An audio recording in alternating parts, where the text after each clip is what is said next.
2003. Bon. En 2017, j'avais eu une parole alignement. C'est toute une histoire, je ne vous raconterai pas ce qui s'est passé. On est allé en Europe après ça, on était en France. Le mot alignement est revenu une fois ou deux, en anglais alignment. Puis à la réunion de silence du mois de janvier, là, moi j'ai eu alignement encore. Bon, c'est une parole que j'avais déjà reçue. Je n'ai pas porté attention, sauf que ça me donnait le titre de ce que je suis en train de préparer, que je ne savais pas qu'en janvier je préparais. C'est assez intéressant. Donc, je vais marquer le titre, c'est Alignement dans les pensées. Mon crayon.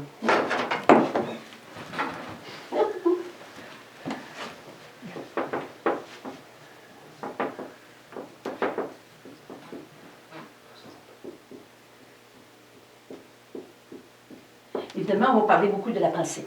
C'est de là que notre sujet va commencer. Donc, la première des choses que j'ai fait, je suis allée voir le mot alignement pas dans la Bible, dans le dictionnaire. Parce que ça faisait quand même 2 fois que j'avais ce mot-là. Donc, le mot alignement veut dire être aligné au moyen des repères, être au diapason. Une expression, comme vous avez déjà entendu, être au diapason. S'adapter à sa manière de voir, à sa manière de sentir, se conformer. Bon, c'est une belle définition, sauf que moi, j'avais déjà le verset Philippiens 3,10. Je vais vous le lire parce que on trouvait encore le même mot. Ça fait comme étrange, hein? Ça, c'est Dieu qui fait ça. Hein? Que moi, j'avais comme une confirmation de mon message à ce moment-là. Philippiens 3,10 qui dit « Afin de connaître Christ », ça, c'est la pensée de Paul. Quelle est la pensée de Paul? Connaître Christ et la puissance de sa résurrection et la communion de ses souffrances en devenant conforme à lui dans sa mort. Et pour y parvenir, bon, évidemment. Donc, on avait encore le mot « conforme ». Conforme veut dire s'aligner à la mort de Jésus-Christ, à ses souffrances, et parvenir ensuite à la résurrection des morts. Donc, le mot conforme, on le retrouve, mais ça veut dire alignement. Donc, ici, je vais marquer le mot conforme. Puis, en plus, on sait que dans Romains, ça dit « Ne vous conformez pas au siècle présent. Ne vous alignez pas avec le siècle présent. » Qu'est-ce que ça veut dire? Ça veut dire que c'est dans la pensée que ça se passe. Comment ne pas se conformer au siècle présent? Donc, on va continuer parce que Paul, il dit aussi dans 1 Corinthiens 2,2, toujours dans la pensée de Paul, « Car je n'ai pas eu la pensée de savoir parmi vous autre chose que Jésus-Christ crucifié. » Si on a déjà lu la Bible, Paul, c'était sa recherche intense d'avoir la pensée de Christ, le connaître personnellement. Donc, on sait qu'il a vécu une vie atroce de souffrance, là, mais il était toujours à la recherche de conforme à la pensée de Christ. Ça, c'est l'histoire de Paul. Puis après ça, nous, comme êtres humains, quelle pensée qu'on a? Bien, on a la pensée de l'éternité. Vous savez, dans Ecclésiaste 3:11, je ne lirai pas toujours les versets, là, ça dit que dans tout être humain, il y a la pensée de l'éternité. Qui a mis une pensée de l'éternité dans le cœur de l'être humain? Bien, c'est Dieu. Ça veut dire que tout être humain qui naît aujourd'hui a la pensée de l'éternité. Une petite étincelle au fond du cœur, peut-être, mais la pensée de l'éternité est là. Qu'est-ce qui fait que là, l'être humain va commencer à rechercher quelque chose? C'est comme s'il aurait manqué quelque chose. Il recherche. Il recherche dans les plaisirs de la vie, il recherche dans la drogue, il recherche dans n'importe quoi, mais c'est parce qu'il y a quelque chose ici qui cherche. C'est la pensée de l'éternité. Dieu a fait ça. Dieu a mis ça dans l'être humain. Cette pensée va l'amener à rechercher. Puis, c'est bien dit que s'il recherche de tout son cœur, Dieu va se laisser trouver. Fait que les gens qui recherchent, que ce soit dans n'importe quel plaisir de ce monde, s'ils recherchent intensément, Dieu va se révéler. Dieu va se laisser trouver, parce que c'est dans 1 Chronique 28:9. Donc, la recherche de Dieu, on peut l'avoir dans tous les êtres humains. Même les pires drogués, hein, n'oubliez pas. La pensée de l'éternité est là. Donc, l'homme est comme les pensées de son âme. Ça, on l'a déjà dit. Il y a des choses que je vais répéter pour ceux qui suivent mes enseignements. C'est juste la suite, au fond. Donc, l'homme est comme les pensées de son âme. Bon. Ah oui, les pensées de son âme. Donc, je reviens à mes 2 triangles. Ceux qui ont suivi, je pense qu'il y en a quelques-uns. Vous savez, j'ai déjà fait les 2 triangles. Je vais juste résumer un petit peu là, pour ceux qui n'étaient pas là. On est créé à l'image de Dieu. Donc, on est en 3 parties. Dieu est en 3 parties. Nous autres, on est d'un corps, un âme et un esprit. On est à la ressemblance. Il ne faut pas oublier qu'il y a un cœur là-dedans. Hein, c'est sûr qu'on a un petit peu là. Ensuite, Dieu, il est encore lui aussi en 3 parties. Il fait le Père, Fils et le Saint-Esprit, que je vais faire une colombe. Hein, il est descendu comme une colombe, c'est un symbole. Donc, on sait que l'âme, là, ça fait partie de l'être humain ici. C'est de ça qu'on va parler aujourd'hui, parce qu'on parle de la pensée. L'homme est comme les pensées de son âme. Puis j'irai même plus loin, que vos pensées peuvent devenir des paroles. Des paroles produisent des actions répétées, c'est des habitudes, et ça nous conduit à des esclavages, des bons ou pas bons. Là, hein. Pensez à ceux qui fument, par exemple. Une pensée, oh, ce serait bon, là. Puis là, oh, ce serait bon, tu sais, c'est la pensée qui commence. Après ça, on passe à l'action. Une cigarette, c'est pas grave. mais il y a une action répétée, une habitude et un esclavage. Donc, la pensée, c'est vraiment le début. Ici, quand on parle de l'âme, on va parler de la pensée. Puis nous, comme chrétiens, on dit, ben, c'est beau la pensée, mais quelle est la pensée de Dieu? On n'a pas d'idée, hein, c'est quoi la pensée de Dieu? Parce qu'il est écrit dans Ésaïe 55 que les pensées de Dieu sont éloignées des nôtres, qui sont pratiquement inaccessibles. Donc, la pensée de Dieu, puis notre pensée, c'est comme deux parallèles. Moi, je suis un professeur de mathématiques en plus. Vous ne vous surprenez pas. Donc, Dieu et l'homme, ils ont des pensées aussi éloignées que la terre et le ciel sont les pensées de Dieu par rapport au style de l'homme. Et comment on fait pour avoir la pensée de Dieu? Bien, il y a juste une façon, hein, d'aller communiquer ici. C'est par la croix. C'est pour ça que Jésus est venu, pour qu'on puisse aller capter la pensée de Dieu. Parce que la pensée de l'homme, c'est dans l'âme, puis elle est très changeante, l'âme. Ça dépend de la pluie, le beau temps, les saisons, les bonnes nouvelles, les mauvaises nouvelles. On est changeant sans arrêt. Alors, on continue en disant, puis après ça, si je reviens, là, on donne notre vie à Jésus-Christ. Tout le monde a fait ça, ici, oui. C'est dans Romains 10, 9, qui a dit, confesse de ta bouche, le Seigneur Jésus, crois dans ton cœur, Dieu aussi le cœur, hein, que Dieu l'a ressuscité des morts et tu seras sauvé. Donc, la foi, c'est dans le cœur, ici. La foi, c'est le cœur. La foi vient de ce qu'on entend. Ce qu'on entend vient de la parole de Dieu. Puis, crois dans ton cœur, si tu confesses de ta bouche, crois dans ton cœur, tu es sauvé. Donc, le cœur, c'est la foi. Les gens qui disent, oh, ben non, j'ai plus de foi. J'avais de la foi, j'en ai plus. J'ai reçu des commentaires dernièrement. Moi, la foi, j'en ai plus. Puis moi, je leur réponds, non, il y en a encore. Il y en a encore. Sauf qu'elle est en dessous du tapis. Lève le tapis chez vous. Elle a la foi. On va dire, tu l'as cachée. Elle est enfouie sous un tas de décombres. Tout être humain, au fond, il y a une étincelle qui est la pensée de Dieu, qui est la pensée de l'éternité. Donc, il y a de la foi, un petit peu. Évidemment, on veut l'étouffer, c'est Dieu n'est plus la mode, on l'exclut des sociétés, même des écoles, on n'en parle plus, c'est pas bon pour la foi. Là. La foi vient de ce qu'on entend. Alors attention, entendre, vous voyez? Alors si on continue, après ça, il y a un verset dans Ézéchiel 18, 20 qui dit « L'âme qui pêche, c'est celle qui mourra. Le péché, c'est dans l'âme. » C'est là qu'il se trouve, le péché. C'est dans l'âme.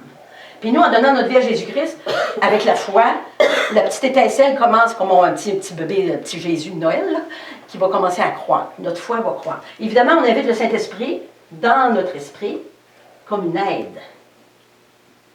Il nous rappelle les choses. La dernière fois, j'ai tout énuméré. Qu'est-ce que le Saint-Esprit fait? Il vient nous aider, nous supporter, nous guider, nous rappeler les choses.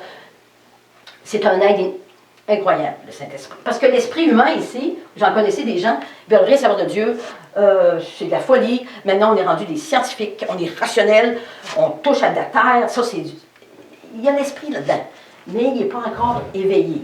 L'esprit naturel n'est pas éveillé. L'esprit est là. Donc, il y a corps, âme et esprit qui devraient être en harmonie, mais évidemment, ils sont comme ça. Là. Il n'y a pas d'harmonie en corps, âme et esprit s'il n'y a pas Jésus-Christ. Ça va bien, le lendemain, ça va moins bien. Une tempête de neige, oh non, il n'y a pas assez de neige. Bon, voyez un peu le genre. Ça, c'est vraiment l'âme qui est agitée. À cause du péché. L'âme qui pêche est celle qui mourra.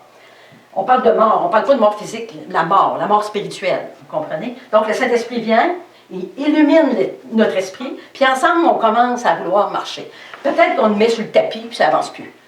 Mais le Saint-Esprit est là. Et il est patient. OK? On continue. Donc, l'âme qui pêche, évidemment, le plus grand péché qu'il peut y avoir, c'est dans l'âme, c'est le péché dans l'esprit. Puis ça l'amène aussi les maladies. Donc la plus grande guérison d'un être humain, c'est la guérison dans l'esprit. Quand on parle de maladies physiques, de maladies psychiques, mentales, sociales, familiales, maladies, c'est beaucoup relié à l'esprit qui a besoin d'être guéri. Puis l'âme, lui, il s'agite, toujours agité. Oh, on devrait faire ça, on ne devrait pas faire ça, j'aime pas ça, puis je veux pas ça. Ou les petits enfants sont comme ça. Ils sont déjà agités, ils ont 2 ans. Même pas ce que c'est, même pas ça. C'est l'âme agitée, c'est un enfant déjà. On va expliquer pourquoi, si on parle du péché, c'est pas pour vous condamner, hein, vous comprenez bien, mais c'est dans l'âme que ça se passe. Alors si on continue, donc dans l'âme, qu'est-ce qu'on retrouve? On trouve toutes les émotions. Quand on parle d'émotions, on parle la tristesse, l'affection, la tendresse, l'empathie, la sympathie, la compassion, la pitié et la sensibilité. Moi, je vais m'attarder à la sensibilité. OK? Je les ai énumérées, mais je ne les écris pas toutes. Donc, dans le mot sensibilité, on peut avoir sensation, sensualité, mais il y a le mot sens. Hein? On va s'attarder au mot sens. Donc, dans l'âme, il y a la sensibilité, il y a des émotions qui sont bonnes, là. La tristesse, pleurer, c'est correct, avoir de la joie, je ne suis pas contre ça, là. Mais ça inclut tous les sens. Êtes-vous capable de dire combien on a de sens? 5. De 5, hein? Vous savez? Oui, vous savez?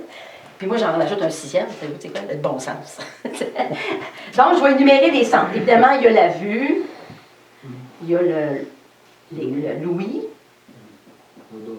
il y a l'odorat, il y a le toucher, goûter, puis le goûter.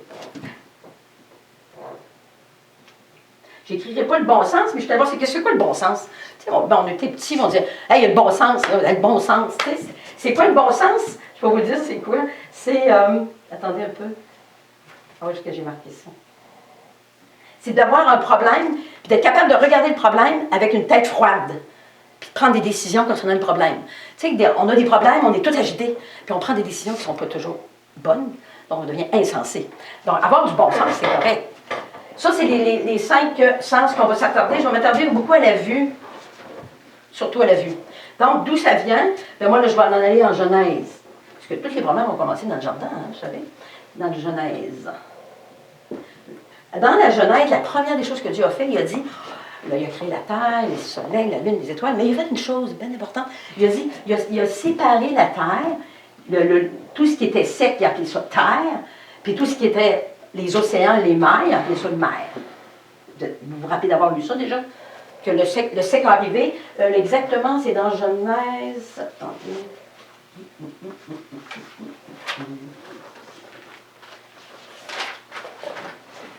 Je vais tracer, ouais, dans Genèse 1, versets 9 et 10.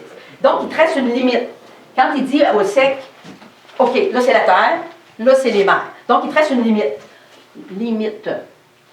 Dieu, il trace une limite sur la terre. C'est bien important. Il met une limite, c'est correct, mais il la met souvent à la limite. Après ça, on va voir que Dieu va créer l'homme de la poussière de la terre, puis il va souffler dans l'homme, il va donner une âme vivante. Ah, l'âme, c'est quand Dieu souffle. Donc l'âme, là, on pourrait dire que c'est le souffle de Dieu. Et vous êtes vivant aujourd'hui? Oui. Oui. Donc, vous avez un souffle, qui est le souffle de Dieu. Puis à la naissance, il n'y a pas un médecin qui donne le souffle, hein, vous savez. Le bébé, il est prêt, puis quand il est sorti, quand c'est le temps, il souffle. C'est le souffle de Dieu. C'est pour ça qu'il a la pensée d'éternité, parce que tout le monde a le souffle de Dieu. Même si on ne le veut pas, il est là. Parce qu'il est un âme vivante. Donc, le souffle de Dieu, il est là. Donc, le premier homme, formé de la poussière de la terre, il va être une âme vivante. Et évidemment, il va le donner dans un beau jardin. Ensuite, il va donner un ordre à Adam. Juste un. Dans le beau jardin, il y a un arbre, là. Il y en a deux, c'est-à-dire, il y en a un, c'est l'arbre de la vie. L'autre, c'est l'arbre de la connaissance du bien et du mal. Tu ne touches pas à lui. Il a fait une limite. Il a mis une limite. OK? Puis là, il a créé la femme. Bon. Puis, il était parfait dans dans le beau décor qu'il y avait là. Puis, le serpent, représentant le mal, là, le serpent, là. Et Dieu n'a jamais créé le mal. Hein? Jamais il a créé le mal. Le serpent qui était là, un sournois, il est venu, puis il est allé vers la femme. Puis ma question, c'était, pourquoi il n'a pas été vers l'homme? C'est une bonne question, hein? Je n'ai pas vraiment de réponse à ça. J'ai pensé que c'est à cause de sa sensibilité. Une femme est plus sensible. L'homme a une sensibilité, mais elle est vraiment différente de la femme. Il va vers la sensibilité de la femme. Puis qu'est-ce qu'il fait? Premièrement, il va lui donner, je vais tourner ici, il va dire, il vient, puis il va semer le doute. Dieu a-t-il réellement dit? OK? Donc le serpent, la première des choses, il met le doute. Mais il met le doute par les oreilles. Elle écoute. Dieu a-t-il réellement dit? Oui, il a dit qu'on pouvait manger de tous les arbres, genre, sauf celui-là. Puis là, il a continué dans le doute. Non. Hey. Vous pouvez manger de tout. C'est parce que quand vous allez en manger, vous allez connaître le bien et le mal. Ah, connaître. Oh, donc le doute, arrive le mensonge. Puis il y avait le mot connaître. Wow, on va connaître. Vous serez comme Dieu. Ah, on va être comme Dieu. Je vais mettre un petit dé. Dans la tête de Ève, là, Ève qui est la première femme, c'est un être humain, là. On va être comme Dieu. Ah, oui. Vous savez, c'est quoi être comme Dieu? C'est d'avoir le caractère de Dieu. Vous savez-vous le caractère de Dieu? Omniscient, omnipotent, omniprésent. Omniscient, c'est tout connaître. Omnipotent, c'est avoir la toute puissance. Puis omniprésent, c'est être partout en même temps. C'était alléchant. Il y avait une belle tentation. Être comme Dieu, si je mange du fruit, Je peux manger de tous les beaux arbres, juste lui, quand même. Là, vous voyez, le doute est rentré, le mensonge, elle, puis même, elle a ajouté à la parole que Dieu avait donné un ordre à Adam, tu ne mangeras pas de cet arbre-là. Elle va répondre au serpent, là. Dieu lui a dit de ne pas en manger, de ne pas y toucher. Elle a ajouté. Ça, c'est un problème aussi. Donc, dans notre doute, là, on ajoute, on fait un petit peu à notre saveur personnelle. Il nous a dit de ne pas manger et de ne pas le toucher. Donc, voyez-vous, elle ajoute à la parole de Dieu, qui dit de ne jamais faire ça. Que votre oui soit oui, que votre non soit non. Ce qu'on y ajoute vient du malin. C'est un verset à quelque part. Donc, elle, en ajoutant ça, elle avait commencé à glisser. Elle n'a pas péché encore. C'est dans la tentation, mais elle glisse. Puis lui, il continue. Fait comme Dieu, ben voyons donc, regarde-le comme il a l'air beau. Là, regarde. Oh, il a l'air beau. Hein? Il a l'air beau. Hein? Donc, premièrement, c'est l'oreille. Alors, ensuite, c'est la vue. Est-ce qu'il était plus beau que l'autre? Ou plus beau que les autres? Probablement que non. Mais là, elle voit autrement. Comme, oh, les fruits, oh, ils ont l'air beaux, ils ont l'air beaux. Donc là, c'est la vue. Elle va s'approcher. Évidemment, elle va le prendre. Donc, elle va le toucher. Est-ce qu'elle va le sentir? Possiblement aussi. Puis, évidemment, elle va le goûter. Puis, son homme dit, voilà, il dit pas loin. Il dit pas un mot. Oh, les hommes, des fois. Il n'a pas envie de parler, là. Il dit, hey, la femme, touche pas. Il a pas dit un mot. Il fait mitaine, hein. Oui, mais ça fait du bien. C'était mon... Ça, c'est mon commentaire. À nos oreilles. C'est mon commentaire. Donc, on ne commentera pas là-dessus. On commente. Mais il n'est pas plus fin, il en prend. Elle a dit, hey, mon homme, prends-en. Il en prend. Bon, il n'est pas mieux, là. Oh, pas mieux. Après ça, là, il se passe quelque chose. Il a fait, oh! Ils ont franchi une limite. La limite était là, là. Ils ont enfreint la limite. OK? On va dire enfreindre. Puis, si on se met dans la vie d'aujourd'hui, qui n'enfreint pas la limite de vitesse sur les autoroutes? Ah, voyez-vous, on en a une petite limite. On n'est même pas capable de la suivre. Voyez-vous? Puis on parle ça, c'est vraiment des choses de Dieu, puis on n'est pas capable de suivre le 100 km/h sur l'auto. Bien, 110, c'est accepté. Là. Ça nous donne une idée de quelle personne on est. Vous pensez qu'on n'a pas la nature du péché? Elle est là, la nature du péché. Elle est là chez un enfant nouveau-né. Ça crie. Maman arrive, t'arrêtes de crier. Ah ouais? Qu'est-ce qui se passe? Voyez-vous? Donc, ils ont enfreint la limite. Et là, c'est pas si beau, là. Je vais connaître, je vais être comme Dieu. Oh, c'est moins beau, là. Qu'est-ce qui se passe? Là, ils ont la honte. Ils ont la peur. Ils vont se cacher. Parce que là, ils commencent à être conscients. Là, ils ont conscience. Attention, là. Leur conscience s'est éveillée. Ils sont aperçus qu'ils n'ont pas de vêtements. On est nus. Tout à fait conscient de ça. Vite, honte, caché, peur, caché, parce que la peur fait que tu te caches. Il y a après ça, là, Dieu arrive. Puis là, il dit, où es-tu, Adam? Voyons, il devait savoir, l'autre, il était caché derrière un arbre. Je suis un peu la situation. Où es-tu, j'ai eu peur, puis je me suis cachée. Imaginez la voix, là. T'aurais-tu mangé de l'arbre? Dieu le sait. T'aurais-tu mangé de l'arbre que je t'avais défendu? C'est pas moi, c'est elle. Il dit à la femme, qu'est-ce que ça fait? C'est pas moi, c'est le sapin. Ça veut dire qu'on est facile de culpabiliser les autres. Là, c'est pas de notre faute, c'est les Américains. Non, c'est les Iraniens. Non, c'est le directeur d'école. Non, c'est le gouvernement. Toutes les vieux bois font ça, puis dans le monde entier, on fait ça. Alors, on a tendance à rejeter la culpabilité sur les autres, ce qui va briser les relations. C'est là la relation avec Dieu qui s'est brisée. Le péché dans l'âme, à cause de la sensibilité, dans ce cas-là, la femme, l'homme n'est pas mieux, là. Tout ça amène le péché, la honte, la peur, on est caché, on se culpabilise, puis on a de la misère à s'en sortir. Beaucoup de difficultés, parce qu'il était tellement méchant, je ne peux pas l'aimer. Dieu dit, je t'aime, point, comme dirait Céline, je t'aime. Oui, il était tellement méchant, lui, je t'aime. Savez-vous qu'avec le fait qu'on a péché, on parle du premier péché, on s'est pensé Dieu, puis on s'est mis à connaître. Puis je crois, moi, que comme être humain, on est rendu l'arbre de la connaissance du bien et du mal. C'est moi l'arbre de la connaissance. Je connais le bien, je connais le mal. Ça veut dire que ça c'est bien, ça c'est mal. Dépendant comment je file, le lendemain, ça c'est bien, ça c'est mal. Voyez-vous? Ça c'est l'être humain, il est tout le temps changeant. Tout le temps, son âme est agitée. Fait que ce qu'on pense être bien, c'est merveilleux, là. Mais on demande, moi, ma définition du bien. Si je demandais à quelqu'un la définition du bien, on n'avait pas la même définition. C'est le désordre à l'intérieur de nous. Donc, c'est pour ça que Dieu, faut qu'il vienne nous sauver profondément dans notre âme et dans notre cœur pour être capable de discerner le bien et le mal, mais correctement. Parce qu'on se pense qu'on connaît. On s'en va... écoute, vous avez juste à écouter des grands philosophes, et ils pensent qu'ils connaissent tous. Là, tu fais, ils sont parvenus, eux autres, ou quoi? Ils ne sont pas les deux pieds à terre, là. La connaissance, elle enfle. Mais les ignorants, c'est pas mieux. Un peuple périt à cause d'ignorance. C'est d'être connu de Dieu, puis connaître Dieu. Je pense que c'est ça qui est important. Puis après ça, ben, ils se sont pensés Dieu. Ça veut dire qu'ils ont pensé qu'ils étaient tout-puissants. Et la pensée de la toute-puissance est encore là. Je donne un exemple.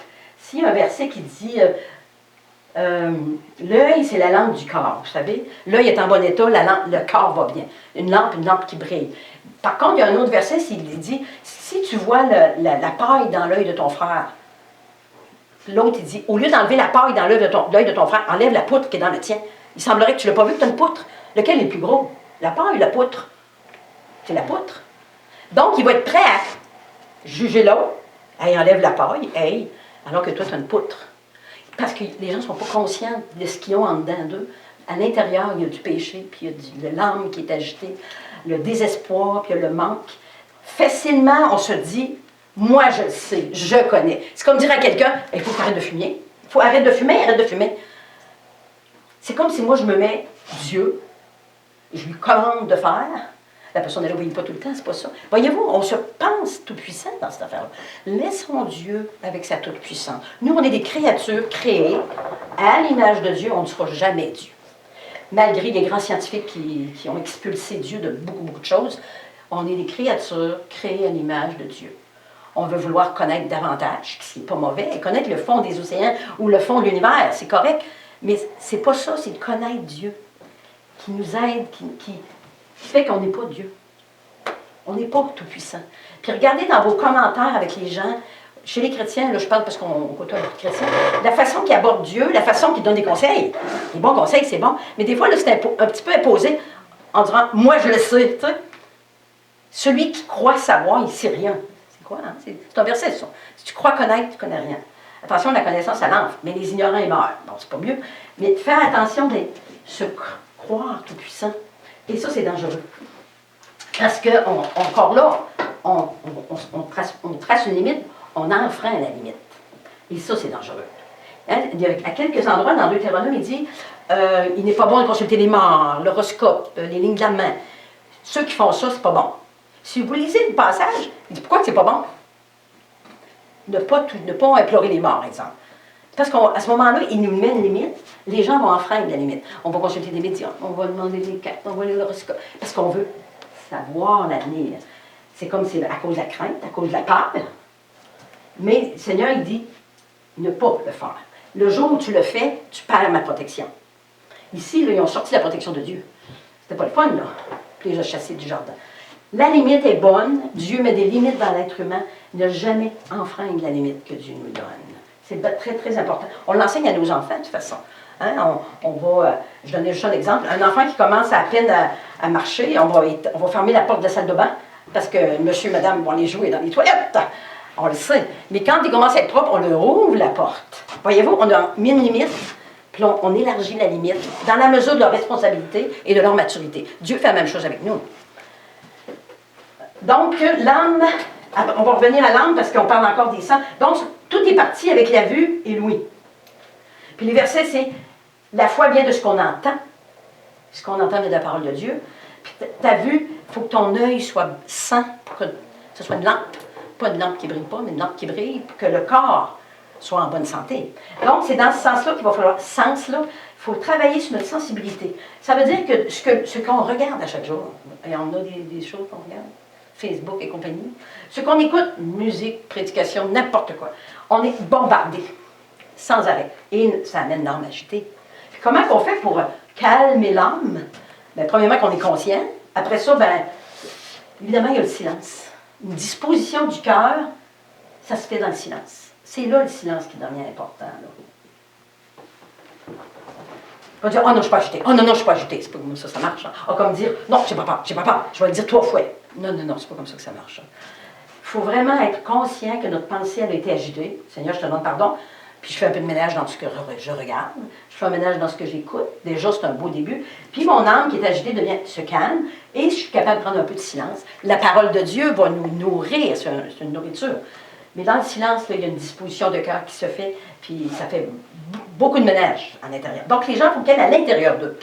Souvent, on va à l'extérieur. On va dans des conférences, on lit des livres, on écoute des prédications, on témoigne. C'est toujours à l'extérieur. Dieu, il dit, viens donc à l'intérieur. C'est là qu'est le royaume de Dieu. C'est là qu'est la paix. La paix, là, la paix dans le cœur, la paix dans l'âme, c'est quand on n'a pas d'inquiétude. Le verset, il dit, ne vous inquiétez de rien. Après ça, la paix va venir et va surpasser toute votre intelligence. L'inquiétude, c'est dans la pensée encore. On pense à demain, on pense à hier, j'ai manqué ça. Donc, on vit hier puis demain. Hier, le moment présent, lui, on le manque. Voyez-vous, puis Jésus, il dit, aujourd'hui, je suis avec toi. Aujourd'hui. C'est très, très important d'être conscient de ce qui se passe au niveau de notre vue et notre oui de chaque jour. Mais l'âme, évidemment, la vue et l'ouïe, ils sont excités, ça. C'est des sens. L'âme, ici, elle va donner sa puissance au sens. Une âme agitée, il est rendu à en voir plus que ce qu'il a besoin de voir. Il entend plus que ce qu'il a besoin de voir. L'âme est tellement agitée, puis qu'elle se calme. Puis les drogues, qu'est-ce que ça fait? J'avais l'impression qu'ils jouent beaucoup sur l'âme. La personne, elle voudrait être délivrée, elle voudrait arrêter, il semble qu'elle n'est pas capable. Donc la volonté, elle s'est amoindrie. Les drogues, principalement, ça étouffe la volonté. La volonté de s'en sortir, la volonté de servir Dieu. Là, je suis décidée un matin, là, c'est Dieu. Ça dure 24 heures, souvent. Pourquoi? La volonté n'est pas là. La volonté, c'est dans l'âme aussi. Il faut avoir décidé, il faut faire un peu de ménage dans la vue, dans l'ouïe. Puis on a tellement d'activités aujourd'hui. Tellement d'activités. Je donne juste un exemple. Par exemple, vous avez un téléphone, vous voyez toute la publicité sur les téléphones. Le nouveau téléphone iPhone X, là, mon Dieu, c'est beau. Puis là, une publicité est belle. Là, la publicité, tu l'entends, tu la vois. Puis là, tu fais, hey, tu n'as pas vraiment besoin, mais hey, tu veux ça. La performance, là, tu vas être in, là, tu vas voir avoir la vitesse haute, plus haute que tout le monde. Finalement, tu dis, ben, je vais passer au magasin. Là, au magasin, le vendeur qui est bon, là, tu le prends dans tes mains, là, tu le touches. Qu'est-ce qui se passe au passé? Ben, il est acheté. Tu n'avais pas besoin, mais tu l'as acheté. On a besoin de la consommation. Mais ça a commencé avec l'oreille, l'œil. Les publicités sont bonnes pour faire ça. Et c'est sûr qu'il y a des professionnels qui travaillent sur nos yeux et nos oreilles. Si j'en reviens ici dans le jardin, là, le serpent, quand Dieu a dit à Adam, qu'est-ce que tu as fait là? Puis il dit, non, c'est pas moi, c'est Ève. La femme a dit, c'est pas moi, c'est le serpent. La malédiction du serpent, vous savez, c'est quoi? Il est maudit, il va ramper, puis il va se nourrir de la poussière de la terre. Mais Adam, il est fait de poussière de la terre. Donc, c'est où est-ce qu'on est le plus en tentation et en frein à tomber et à pécher, c'est dans la chair. Parce que l'ennemi ne nous lâche pas. Il ne nous lâche pas les pensées. Même si tu dis, oh, ben, moi, je suis chrétien, là, oubliez ça. C'est un combat de tous les jours. Mais là, je continue. On n'est pas tout seul, on a Dieu avec nous. Là. Donc, l'âme donne la force et la vigueur aux sens. Puis là, les sens, ils commencent à être irrités. Puis les désirs sont émoussés, comme on dit. Puis là, c'est pas loin là, que... Là, c'est un peu n'importe quoi, là, des activités, vous voyez. Je ne suis pas contre les activités, mais il y a des affaires qui sont un peu trop penchantes vers le mal, vous comprenez? Après ça, si je répète, la pensée elle précède les paroles, la parole précède l'action répétée, c'est une habitude conduit en esclavage. Mais tout ça, c'est pour combler un manque. Quelqu'un qui prend de la drogue, ça comble le manque. Pour un temps, il se sent bien. Ça le comble quelque chose. Mais il y a juste Dieu qui peut le combler. Si c'est pas la drogue, c'est la boisson, c'est la boisson, c'est d'autres choses. Il y en a que c'est les autos, les maisons, n'importe quoi. C'est pour combler quelque chose là. Mais quand on est conscient de ça, on commence à travailler là, on est capable de voir que Dieu agit dans notre âme. On est capable de voir que Dieu est avec nous. Parce qu'on est fils et filles de Dieu. On l'entend là, mais il faut que ça soit dans notre cœur. Donc, l'âme est influencée par les sens, les 5 sens. Là, je vous donne l'exemple sur le téléphone.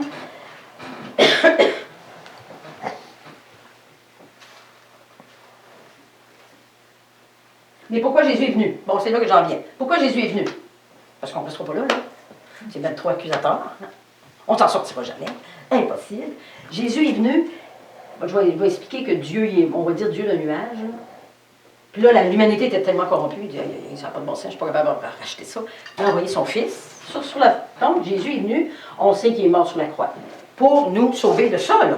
Parce que impossible de s'en sortir. On va probablement, l'âme va être, avec Dieu, l'âme va être moins agitée. Mais elle va rester perturbée un peu. Quand il arrive une mauvaise nouvelle, la crainte, la peur, on pense à nos enfants, ce qui est normal. On va rester humain, là, dans nos émotions, on va peut-être pleurer, rire, tout ça. Mais ça va être moins en dents de scie comme ça. Jésus est venu, puis quand il est mort sur la croix, la grâce est venue. Une faveur qui n'est pas méritée. On ne mérite rien, mais parce qu'il est venu, on a une grâce. La grâce, ça veut dire ça a l'air trop simple, on demande. Tout simplement, comme un enfant. Puis nous comme êtres humains, ce qu'on a à faire, confesse de ta bouche, crois dans ton cœur, ça veut dire que toi, tu reviens à Dieu. Voyez-vous le mouvement que ça se fait? Chaque fois que je parle de Dieu, que j'invite Dieu, que je demande sa grâce, c'est comme si je reviens au Père. Ma communication est reprise. Elle était brisée, la communication, ici, là, à cause du péché. Là, la communication, elle revient. La relation qui était brisée, la relation, elle revient. Ça veut dire que nous, on élève notre cœur vers Dieu. Dieu, bien, il envoie Jésus, son Fils, dans la grâce. Un mouvement de va-et-vient, c'est la relation. C'est qu'on est en ligne directe. Tu sais, les gens disent « Oh, vous êtes connectés. » On a déjà entendu ça. On dit « Oui, on est connectés. » Mais il faut être bien connecté à la bonne façon, par exemple. Après ça, il y a un verset qui dit qu'en Jésus, nos consciences s'éveillent. La conscience qui est ici, c'est la conscience d'avoir péché, d'avoir enfreint la limite. Nous, comme croyants, il faudrait peut-être être conscients du mal que l'on fait et du mal que l'on reçoit aussi. Là. Souvent, on efface ça là, vite. Là. La conscience, elle est là pour être éveillée. Puis il y a un verset qui dit « En Jésus-Christ, nos consciences s'éveillent. » C'est beau l'éveil conscience, mais il faut passer à l'action en disant « Je vais m'en débarrasser, là. Ma vue, je vais faire un peu de ménage. Je vais faire un peu de ménage, surtout dans les sens. Surtout. Parce que c'est là qu'est la porte d'entrée de l'âme. L'âme, les sens. Puis de là, le péché, parce que le péché, c'est dans l'âme. Évidemment, le péché nous éloigne de Dieu. La relation est brisée. On revient à Jésus. Notre relation revient. Ça veut dire que c'est un processus de 24 heures sans arrêt, là. Si on est conscient. Il y a des gens qui viennent au Seigneur une fois. J'ai donné ma vie au Seigneur il y a 25 ans. OK. Qu'est-ce que tu as fait depuis? Il a pardonné mes péchés. OK. Ceux d'hier, ceux que je n'ai pas fait. OK. Puis qu'est-ce que tu fais aujourd'hui? Ils n'ont jamais appris à marcher. Ils se sont écrasés avec Dieu il y a 25 ans. Mais Dieu, il dit, non, non, non, c'est du tous les jours, là. Hey, les amis, je suis avec vous tous les jours. Parce que je veux restaurer, je veux renouveler votre marche, les décisions que vous prenez, les autos que vous achetez, les maisons, les conjoints. Je suis là pour entourer ça, pour faire les bonnes décisions. On va se tromper des fois, mais je suis là pour te reprendre. Ne jamais oublier que le processus est sans arrêt, là. On pourrait dire, ben, j'ai fait ça il y a 25 ans. Non, non, c'est encore très efficace. Après ça, on dit que l'œil, dans Luc 6, comme je vous l'ai mentionné, au lieu de voir la paille dans l'œil du voisin, qu'on voit la nôtre, c'est parce qu'on n'est pas éveillé. On voit les problèmes chez les autres. On a la solution pour les autres. Ça, c'est la toute-puissance. On se pense Dieu. Mais on ne voit même pas la nôtre. La poutre, il faut qu'elle soit enlevée. Comment on l'enlève? Seigneur, avant de condamner les autres, avant de juger les autres, avant de dire quoi que ce soit, Seigneur, moi, mon cœur, comment il est. Ce ne sera jamais parfait, mais de ne pas être trop rapide. Porter des jugements, condamner. As-tu vu ce qu'il fait? As-tu vu une chrétienne ne devrait pas faire ça? Ne devrait pas! Tu sais, des choses comme ça. Il faut s'examiner soi-même. Voilà. Mais le pardon est efficace. Là. La grâce et le pardon aussi, là, hein? Vous comprenez? Moi, j'ai lu un livre, Sylvain va s'en rappeler. J'ai lu un livre sur le pardon, ça fait des années. Puis là, hey, c'était puissant le pardon. Je dis, ben, je vais demander pardon. Des jours et des jours à demander pardon. Pour n'importe quoi. Tout ce qui m'arrivait. Mon mari m'a dit, tu n'as pas fini de demander pardon? Au cas où, on ne le sait pas. Peut-être. Ça a duré des mois de pardon, pour en venir à comprendre le pardon, parce que c'est extrêmement profond. Puis, est-ce que c'était grave de demander pardon? Non. Mais de tirer ça à toutes les 3 minutes, là, c'était fort. Puis, en tout cas, je peux vous dire que oui, le pardon est efficace. Après ça, si on parle du goûter, il y a un verset qui dit, avez-vous goûté que le Seigneur est bon? Goûter que le Seigneur est bon. Ça, c'est dans 1 Pierre 5, 8. Non, c'est dans 1 Pierre 2, 3. 1 Pierre 5, 8, c'est dit « Veillez et priez ». Parce que votre adversaire rôde comme un petit lion très gentil, très doux. Il cherche qui va dévorer. Il n'est pas dit 1 heure par jour ou 2 fois par semaine, sans arrêt. C'est fatigant, hein? C'est fatigant. Mais avec Jésus, le combat est assuré. Seigneur, au secours. La plus grande prière qu'on peut faire, c'est « Au secours, au secours, au secours ». C'est la première prière, c'est la plus belle. Avant de terminer, moi, je suis en train de... On fait la petite revue Profondeur de Jésus-Christ. Il y en a qui l'ont déjà acheté. Puis, on est à refaire un peu le français, puis je suis tombée exactement. Donc, ça va confirmer encore mon message. Mais je vais vous lire ces 2 paragraphes. Elle dit, qu'est-ce qui se passe en vous? d'où vos 5 sens tirent-ils leur vie et leur énergie? Comment ça qu'ils ont plein de vie, là, ici, là? De votre âme. Donc, ils tirent toute l'âme, parce que dans l'âme, c'est le souffle de Dieu. L'ennemi veut qu'on en meure. Hein? Donc, l'âme va donner la force aux sens. Quand vos sens sont stimulés, à leur tour, ils activent des désirs. Donc, quand les sens, ça amène des désirs. Des désirs bons, des désirs pas bons, changer de maison, changer de chum, changer d'auto, c'est pas tous des mauvais désirs. Mais les désirs sont là. Puis comment va-t-il être possible de remporter une victoire totale sur les 5 sens? La réponse qu'elle dit, si votre corps est mort, vous ne seriez pas capable de ressentir quoi que ce soit. Bon, donc aucun désir. Pourquoi? Parce que votre corps va être séparé de votre âme. Donc, tant qu'il y a de la vie, il va y avoir ces désirs et des combats dans les sens. C'est ça qu'elle nous dit. C'est pourquoi je le répète, votre sentiment et vos sentiments, vos sens tirent leur pouvoir de l'âme. Les chrétiens ont cherché bien des manières de vaincre leurs désirs. Le moyen le plus habituel a été la discipline, le renoncement de soi. On connaît ça. Mais autant que votre tâche de ne pas tenir compte de vous-même. Ça veut dire que c'est comme vous oubliez là, pour discipline, renoncement. Dans le temps du catholicisme, c'était mortification. Vous savez c'est quoi? On se mortifiait là, parce que la chair, il faut qu'elle meure. Ouh là là, on a vu là-dessus, c'est pas évident. Hein? Donc elle dit que ça ne vous amène jamais à dominer complètement vos sens. Non. Le renoncement de soi n'est pas la réponse à ce problème. Même si vous avez l'impression que cela réussit, c'est de l'abnégation. C'est seulement changer l'expression extérieure de ses désirs. Quand on traite simplement l'extérieur, ce que l'on fait réellement, c'est éloigner un peu l'âme de cette personne, de son esprit. Donc, quand on veut faire trop de belles choses, on éloigne l'âme et l'esprit. Et ce qui était pas, ça n'arrive pas le problème des sens. C'est ça qu'elle nous dit ici. Plus votre âme est centrée sur des choses extérieures, plus est-elle éloignée du centre de la paix de Dieu, disposition du cœur. À mesure que tu veux mater tes sens, au contraire, ils s'éloignent. Tu t'éloignes de ton centre. C'est ce qu'elle nous dit. Il dit, si vous vivez des désirs de votre nature extérieure, si vous leur portez trop d'attention, à leur tour, ils deviennent de plus en plus actifs. Donc, c'est le contraire qui se passe. Puis quand on parle de nature extérieure, ça va être, je vais lire plus ma Bible. J'ai péché, je vais lire plus ma Bible. Je vais jeûner plus. Ah ben, je vais lire peut-être plus de réunions, plus d'églises, plus de prédications. Ça, c'est toutes les choses extérieures. Ça nous éloigne. Au lieu d'aller dans le centre, de reconnaître, prise de conscience, j'ai péché, au secours, viens me sauver. Dans le silence toujours. Au lieu d'assujettir vos désirs, vous allez les rendre plus impérieux. Donc, bien que l'oubli de soi affaiblisse le corps, il ne parvient jamais à affaiblir l'acuité de vos sens. Alors, quel esprit reste-t-il? Il n'y a qu'un moyen de conquérir vos 5 sens, c'est de vous recueillir à l'intérieur de vous. Si vous préférez que j'exprime autrement, disons que pour maîtriser vos 5 sens, le seul moyen est d'orienter complètement votre âme sur votre esprit et rencontrer Dieu à l'intérieur de vous. C'est la seule façon de travailler sur vos sens. Parce qu'on va essayer toutes sortes de choses. C'est sûr qu'on va faire un peu de ménage, mais dans la présence de Dieu, c'est là que ça se passe. Parce que l'Esprit est là, il nous attend là, à l'intérieur, pour faire le ménage qu'on a besoin de faire. Seigneur, tu sais que ça va, c'est moche aujourd'hui. J'aime ça que tu m'aides. On prend un temps de silence. Un temps de silence avec des enfants, c'est 5 minutes, 3 minutes. Il y en a qui c'est des heures, c'est merveilleux. Même 3 minutes, c'est bon. Mais revenez à votre centre intérieur. Ça se termine ici.